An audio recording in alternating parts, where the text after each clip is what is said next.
नमस्कार, स्वागत है आपका। मैं हूं आप सबके साथ अनूप।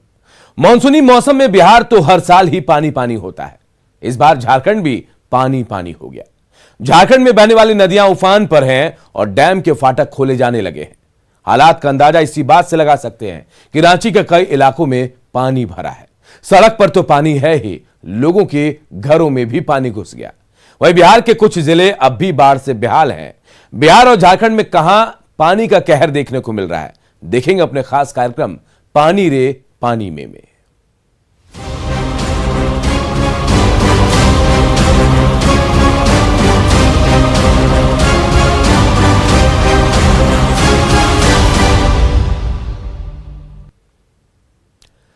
तो लगातार 2 दिनों से हो रही बारिश ने झारखंड को पानी पानी कर दिया है। बारिश की वजह से बोकारो में तेनुघाट डैम के 6 फाटक खोल दिए गए। बारिश की वजह से कांके डैम भी लबालब भर गया, जबकि कई नदियों का जलस्तर तेजी से बढ़ रहा है।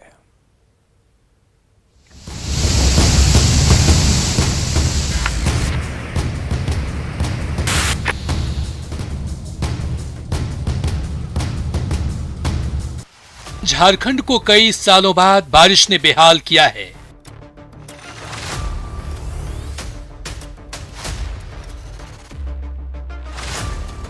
क्या रांची, क्या बोकारो और क्या जमशेदपुर, हर तरफ बस पानी ही पानी है और लोग परेशान। बोकारो में हो रही बारिश के बाद नदियों का जलस्तर लगातार बढ़ता जा रहा है। पानी का दबाव कम हो सके, इसके लिए तेनुघाट डैम के 6 फाटक खोल दिए गए हैं। तेनुघाट डैम के 6 फाटक से 84,500 क्यूसेक पानी प्रति मिनट की दर से प्रवाहित हो रहा है। वहीं तेनुघाट डैम का जलस्तर 860 फीट तक पहुंच गया है। तेनु डैम का जलस्तर बढ़ने से आशंका जताई जा रही है कि दामोदर नदी का जलस्तर बढ़ जाएगा। इसी वजह से नदी किनारे रह रहे लोगों को अलर्ट पर रखा गया है।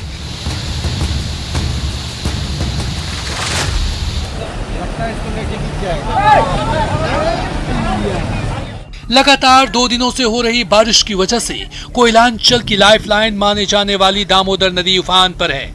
चूंकि रामगढ़ के लोगों ने ऐसे हालात कई सालों बाद देखा है, यही वजह है कि नदी किनारे लोगों की भीड़ जुटी जा रही है।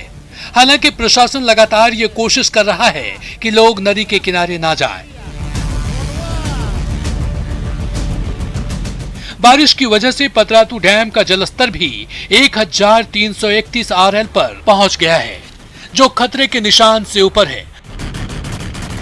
शुक्रवार की रात 12 बजे डैम का पहला फाटक खोला गया, फिर शनिवार 3 बजे सुबह में दूसरा फाटक खोला गया। बढ़ते जलस्तर की वजह से सुबह 10:30 बजे डैम का तीसरा फाटक और दोपहर 1 बजे चौथे फाटक को खोल दिया गया। फिलहाल चारों फाटक से पर सेकेंड 3000 क्यूसेक पानी छोड़ा जा रहा है। डैम का फाटक खोले जाने की वजह से दामोदर और नलकारी नदी उफान पर है।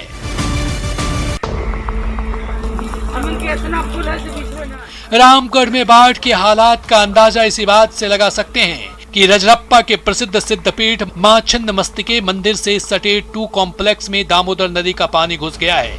कॉम्प्लेक्स के 2 तल्ले पर तो पानी है ही, भैरवी नदी के किनारे मंदिर के वीआईपी गेट की सीढ़ी तक पानी आ गया है। यही नहीं, आसपास की दुकानों में भी कई फीट पानी है। राजधानी रांची में लगातार हो रही बारिश से कांके डैम लबालब भर चुका है। रांची के हालात भी कमोबेश बोकारो और रामगढ़ की तरह ही है। राजधानी रांची में लगातार हो रही बारिश से कांके डैम लबालब भर चुका है। ओवरफ्लो होने की वजह से कांके डैम के 3 फाटक में से एक फाटक को शुक्रवार की रात को खोल दिया गया। फिलहाल डैम से 1.5 फीट तक के जलस्तर को बाहर निकाला जा रहा है। और आप देख सकते हैं कि इस तरह फाटक खोलने से कई गांवों के डूबने का जो है खतरा मंडरा रहा है। और यहाँ पर आप जैसा कि एक ऐसा कई स्थानीय लोगों की माने तो ऐसा नजारा कांके डैम का उन्होंने पहले कभी नहीं देखा था। आप यहाँ पर के स्थानीय हैं, आपने कभी ऐसा नजारा देखा था क्या? नहीं, 20-25 साल में कभी नहीं देखा है। कभी नहीं देखा ना, फाटक खोलते हुए बहुत बार देखा है। हाँ। लेकिन वो फाटक को ओवरफ्लो करते हुए कभी नहीं देखा है।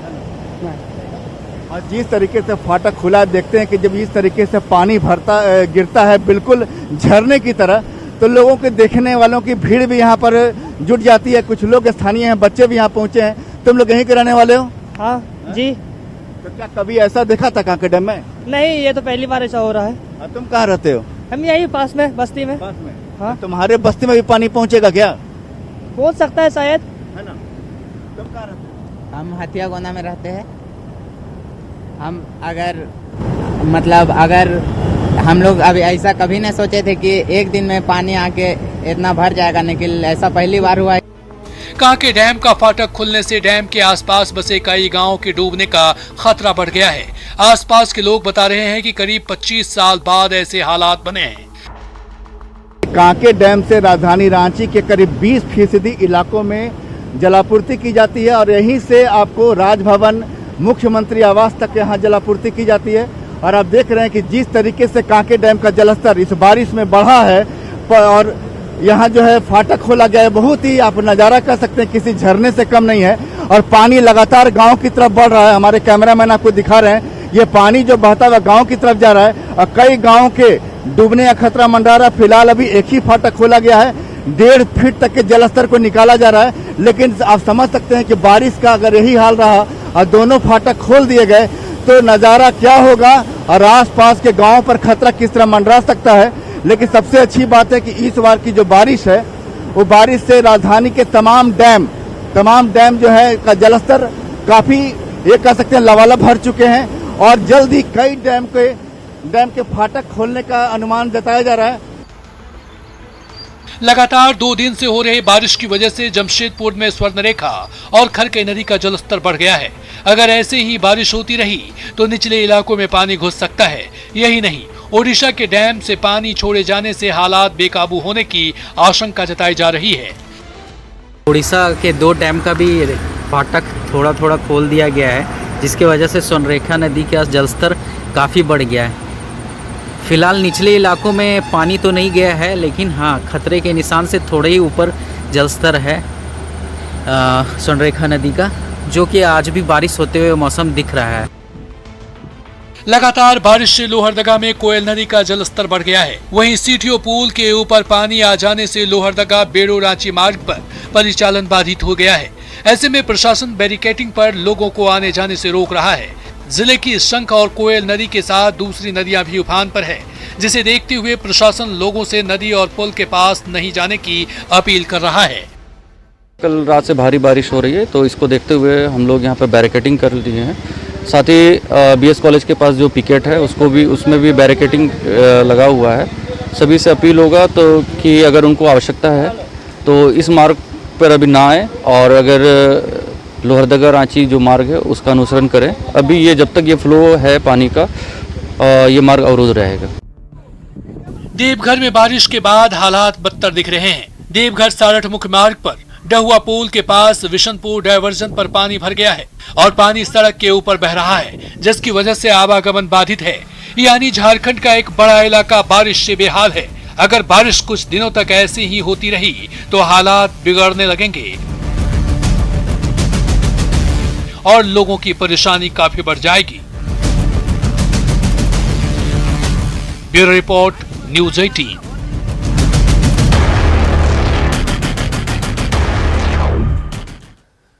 लगातार हो रही बारिश की वजह से झारखंड की राजधानी पानी पानी हो गई है। सड़क के बाद अब लोगों के घरों में भी पानी घुस गया है। पानी इतना भर गया कि कई जगहों पर लोगों को फर्स्ट फ्लोर या फिर सेकंड फ्लोर पर शिफ्ट होना पड़ा है।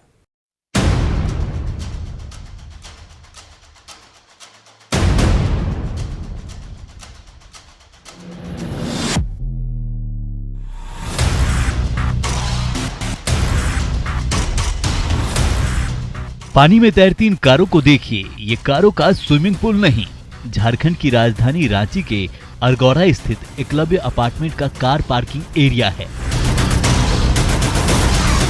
जो इंद्रदेव की मेहरबानी से तालाब में तब्दील हो गया है। कार पार्किंग को तालाब बनाने में इंद्रदेव को कोई 10-15 दिन का समय नहीं लगा। मात्र 2 दिन के मूसलाधार बारिश ने सब कुछ पानी पानी कर दिया और जब अपार्टमेंट के बाहर जमा पानी को निकलने का रास्ता नहीं मिला तो सारा का सारा पानी अपार्टमेंट के पार्किंग स्पेस में घुस गया और वहां खड़ी कारें उस पानी में तैरने लगी। भैया यहाँ पे एक पुल था छोटा सा, वो पुल को बंद कर दिया गया, इसके चलते इतना दिक्कत है। अगर वो पानी पुल चालू रहता तो इतना दिक्कत नहीं होता किसी को। पानी का निकासी बंद कर दिया नगर निगम, पुल था उसको पानी का निकासी वो बंद कर दिया गया। रांची नगर निगम की हरी झंडी पर करोड़ों रुपए खर्च कर बहुमंजिली अपार्टमेंट तो खड़ी कर दी गई, लेकिन ना बरसाती पानी को निकलने का रास्ता दिया गया और ना कायदे कानून की किसी को फिक्र रही। जाहिर है जब पानी नहीं निकलेगा तो वो घर को ही डुबोएगा। एकलव्य अपार्टमेंट और इसके 60 से भी ज्यादा फ्लैट्स में रहने वाले 250 से भी ज्यादा बाशिंदे पिछले 2 दिन से उसी लापरवाही का खामियाजा भुगत रहे हैं। हर तरफ पानी ही पानी है और उसके बीच मुश्किल में जिंदगानी है। जब भी बारिश होता है तो पानी होता है, पानी जमा होता है। हाँ, हम लोग आने जाने में रोड में दिक्कत होता कभी है। आप लोगों ने इसका विरोध किया, कभी नगर निगम को बताया या? नगर निगम कल रात में काम किया, लेकिन कोई फालतू का काम करके चल गया है। ऐसा नहीं है कि रांची के सिर्फ एक अपार्टमेंट में ऐसी स्थिति है और गौरा चौक से सटे इलाके में बारिश का पानी कई घरों में घुस चुका है। राजधानी रांची में लगातार हो रही बारिश के बाद कई परिवार बेघर हो गए हैं। इस वक्त हम अरगोड़ा में हैं और अरगोड़ा के इस इलाके में इन तस्वीरों के माध्यम से आप समझ सकते हैं कि किस तरह से जो लोगों के घर हैं, छोटे छोटे एक एक कमरे में रहने वाले परिवार की अगर हम बात करें, वैसे तमाम परिवार के लोग इस बारिश में, लगातार हो रही बारिश में बेघर हो गए हैं। यहाँ जो तस्वीरें आपको दिखाई दे रही हैं, आप समझ सकते हैं कि न सिर्फ दरवाजे बल्कि अगर हम खिड़कियों की बात करें तो खिड़कियों तक पानी ऊपर चढ़ चुका है। अरगौड़ा में हालात का अंदाजा इसी बात से लगा सकते हैं, बारिश की वजह से कई परिवारों को बेघर होना पड़ा है। 23 कमरे हैं और 23 कमरों में आप समझ सकते हैं, जैसा कि मैंने कहा कि 23 परिवार यहाँ रहते हैं, कई सालों से रहते हैं, लेकिन बारिश के इस मौसम में अब वो बेघर हो गए हैं। दीदी, इसमें से कौन सा आपका घर है? मेरा घर 1 नंबर में है, शुरू गेट घुसते हैं वहाँ पे। यहाँ कितना लोग? यहाँ 23 रूम है, 23 रूम में सभी परिवार रहते हैं, परिवार के साथ में रहते हैं। उसके अलावा यहाँ बहुत कष्ट भी हो रहा है। नगर निगम वाला पहले से ही व्यवस्था किए हुए रहते कि किसी का घर में पानी नहीं घुसना चाहिए, तो अभी ये नौबत नहीं आता। कोई जिला प्रशासन का टीम आया आपसे पूछने? नहीं, हम लोग के पास में कोई जिला प्रशासन का कोई टीम नहीं आया है। और हम लोग रात भर जगे हुए हैं, रात भर बच्चा को गोद में लिए के खाना पीना हम लोग का जितना भी था सब नष्ट हो चुका है। अरगौड़ा के एक मोहल्ले में 23 परिवार एक एक कमरे में रहते हैं, लेकिन बारिश की वजह से इन सभी 23 परिवारों को एक साथ एक छोटे से कमरे में रहना पड़ रहा है।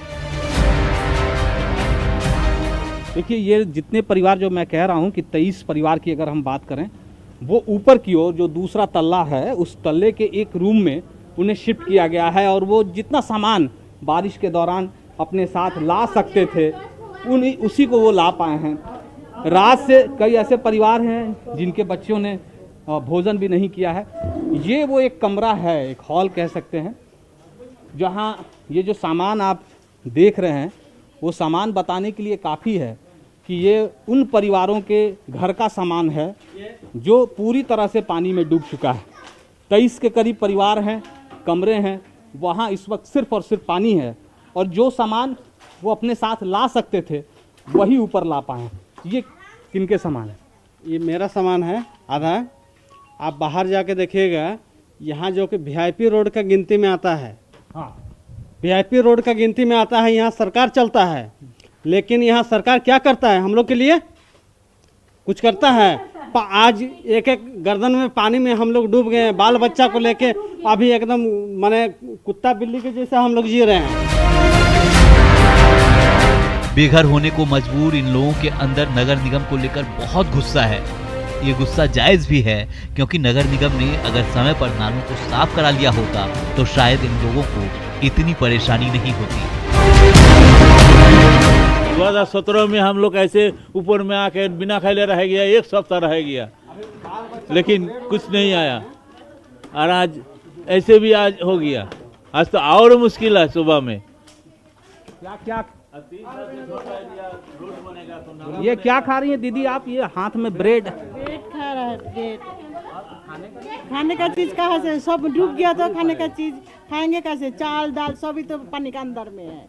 अभी रूम में कैसे घुसा है? रूम में घुसेगा ब्रेड खा रहे हैं, खाने में तो कुछ है नहीं। अच्छा हमको ये बताइए, आप लोग जितने लोग हैं, हम लोग यहाँ कोई भी आया आप लोग का नगर निगम का टीम, कोई नेता, कोई वार्ड पार्षद, कोई भी नहीं पूछने आया, कोई देखने भी नहीं आया। जितना इतना पानी भर गया, कैसे निकलेगा, कैसे सामान निकलेगा, कैसे बच्चा खाएगा, कुछ भी नहीं जानकारी लेने आया। क्या खा रहे हो तुम? पराठा। और तुम्हारा घर में क्या हुआ? क्या हुआ? नीचे पूरा पानी घुस गया। घर में पूरा पानी घुस गया, इसलिए हाँ हम लोग सारा सामान लेकर यहाँ पर। सोचिए जरा, जब रांची के एक वीआईपी रोड वाले घरों की ये स्थिति है तो बाकी जगह पर हालात कैसे होंगे? विश्वास ना हो तो खुद देख लीजिए। देख लीजिए कुंज बिहार इलाके का हाल, कैसे बारिश ने रोड नंबर 1, 2 और 3 के घरों को पानी पानी कर दिया है और रहने वालों को परेशान। ये रांची के कुंज विहार का इलाका है, जहां पर देख सकते हैं किस तरह से बारिश जो है वो अपना कहर दिखा रही है। कितना परेशानी हो रहा है यहाँ पर, हर घर में पानी दिख रहा है, कोई रास्ता बचा नहीं है, लग रहा है नाव निकाल। सही बात है, रात में इतना पानी था, 3-3 फीट पानी घर के अंदर घुसा हुआ था। हम लोगों का पूरा सामान घर में तैर रहा था।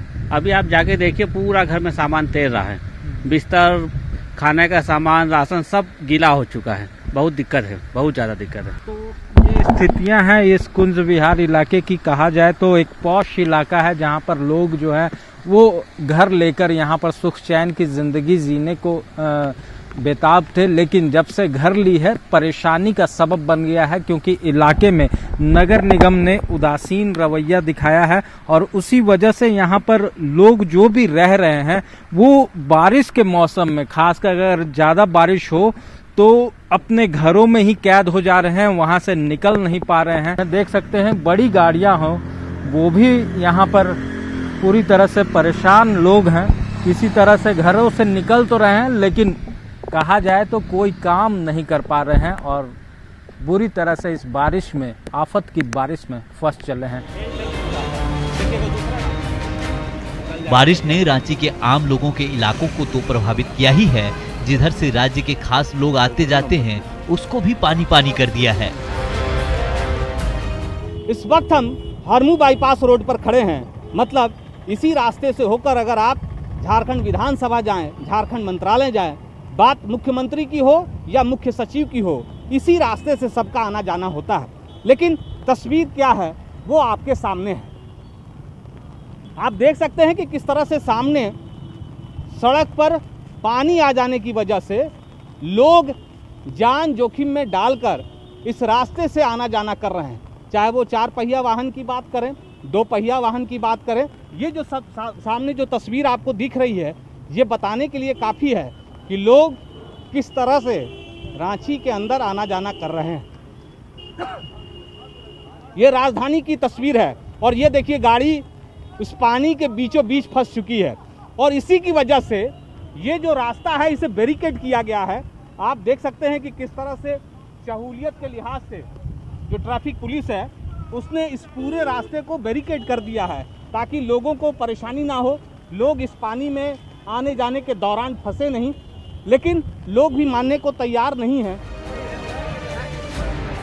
हरमू धुरवा बाईपास के हालात बताने के लिए सिर्फ एक तस्वीर काफी है। सोचिए जरा, जिस सड़क पर 4 पहिया गाड़ी चलते चलते बंद हो जाती हो, उस पर आम आदमी कैसे चलते होंगे। कहाँ जाना है दीदी आपको? जाना है। वसुंधरा के पास तो बहुत पानी है। बहुत पानी है, बहुत दिक्कत में हो गए, कल से फंसे हुए हैं। आप लोग वहीं रहती हैं? हाँ। तो कैसे आना जाना कर रही हैं? अभी तो हम लोग वहाँ बहन के यहाँ गए थे ना। अच्छा, तो दूसरी जगह शिफ्ट हो गई हैं क्या? हाँ। अच्छा, कल ही आप निकल गई थी जब बारिश हो रही थी? हाँ, कहीं बाहर गए थे। अच्छा, फिर अभी वापस जाना चाहते? घर जाना चाहते हैं, बच्चे लोग हैं घर में। अच्छा, तो अभी आप कैसे जाएंगी? वहाँ तो पानी है बहुत। वही तो सोच रहे हैं क्या करें, समझ में नहीं आ रहा है। आपको कहाँ जाना है? कहाँ जा रही हैं आप दीदी? मेरे साथ में है। देखिए, ये जो तस्वीर है ये राजधानी रांची की तस्वीर है और तस्वीरें चूंकि झूठ नहीं बोलती, इसलिए इन तस्वीरों के माध्यम से आप राजधानी रांची की हकीकत को समझ सकते हैं कि किस तरह से बारिश के बाद राजधानी रांची के लोग परेशान हैं, किस तरह से लोग पानी से आने जाने के दौरान पानी के बीचों बीच फंस रहे हैं। चाहे वो 2 पहिया वाहन की बात करें, 4 पहिया वाहन की बात करें, इस वक्त भी जो एक सूमो गाड़ी है वो बीचों बीच फंस चुकी है। उन्हें रोका गया था लेकिन वो नहीं माने और इस वक्त वो पानी के बीचों बीच फंस चुके हैं। 2 दिन की बारिश ने झारखंड की राजधानी का जो हाल किया है, उसने रांची नगर निगम पर कई सवाल खड़े कर दिए हैं। सवाल ये है कि नगर निगम ने समय पर नालों की साफ सफाई क्यों नहीं कराई? अगर नाले साफ होते तो क्या पानी निकासी में इतनी दिक्कत आती? क्या नाले साफ होते तो राजधानी रांची के कई इलाकों में जलजमाव होता? नाले साफ होते तो क्या सड़कों पर मछलियां तैरती? Bureau report, news 18। खगड़िया के मधुआ गांव के लोग कई सालों से गंडक के कटाव से परेशान हैं। कटाव से सैकड़ों एकड़ जमीन नदी में समा गई। जब प्रशासन से मदद नहीं मिली तो ग्रामीण भगवान की शरण में गए और पूजा पाठ शुरू कर दी।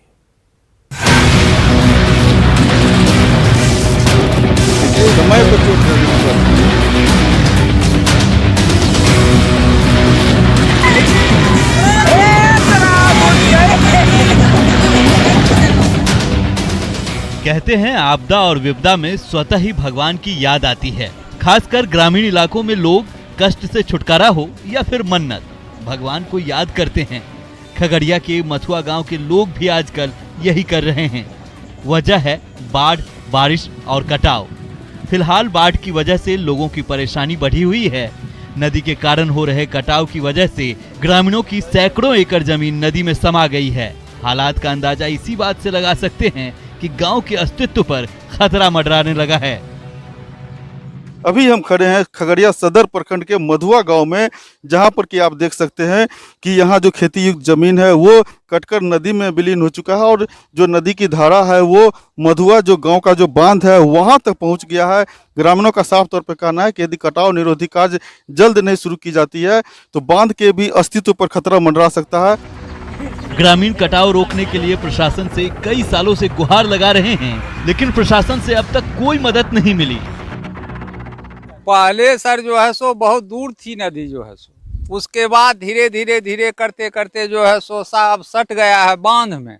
अब बांध कटने के बाद अब गांव जो है सो कटने वाला है। इसके लिए हम लोग बहुत उपाय किए, हर दरवाजे को खटखटाए, लेकिन आते हैं और देख करके चले जाते हैं। कोई इस पर सुनवाई कर नहीं हो रहा है। मथुआ के लोगों की जब प्रशासन ने एक न सुनी तो थक हार कर ग्रामीण भगवान की शरण में गए। सैकड़ों ग्रामीणों ने कटाव रोकने के लिए नदी किनारे पूजा पाठ करवाया।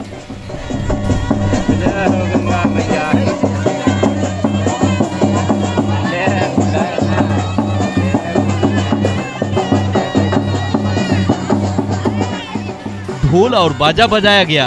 कटाव रोकने के लिए नदी के बीच में खस्सी फेंक कर चढ़ाया गया। बस भगवान और नदी से यही दुआ मांगी गई कि अब बस करें।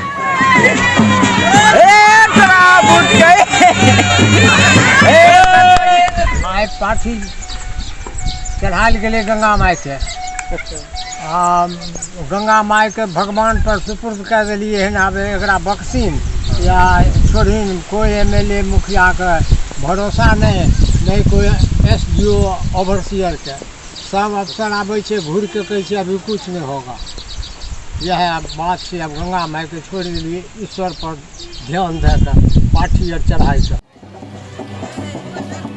ऐसा नहीं है कि खगड़िया के मथुआ गांव के लोग पहली बार परेशान हुए हों। मथुआ के लोग कई सालों से गंडक के कटाव का दंश झेल रहे हैं। कटाव की वजह से ग्रामीणों की सैकड़ों एकड़ जमीन नदी में समा गई है। सैकड़ों एकड़ की खेती युक्त जमीन कटकर नदी में समा गई है, जिससे किसान खासे परेशान हैं। यही नहीं, कटाव से कई फसलें पानी में बह रही है। अब कटाव मधुआ बांध तक पहुंच गई है। ऐसे में गांव वाले खौफजदा हैं कि अगर कटाव का अस्थायी समाधान नहीं निकला तो उनके गांव का अस्तित्व खत्म हो जाएगा। हदगंडक जो है सर सो आहुक मौजा में पड़ता है, उसको पत्थर से घुरा करके मधुआ लाया गया और जिससे मधुआ का हजारों बीघा जमीन कट करके समाप्त हो गया। यहाँ का जो जितने भी जनता है सब भूखे मर रहे हैं, किसी तरह गुजर कर रहे हैं। गांव के लोग सरकार से नाराज हैं। लोगों का कहना है कि बाढ़ से बचाव के नाम पर खानापूर्ति की जाती है। कटाव से बचाव के लिए हर वर्ष लाखों रुपए खर्च किए जाते हैं, लेकिन नदी से कटाव से बचाव का अस्थायी प्रयास नहीं किया जाता है, जिससे नदी के कटाव का लगातार विस्तार हो रहा है। प्रशासन के रवैये से नाराज ग्रामीणों को फिलहाल बस भगवान का ही आसरा है।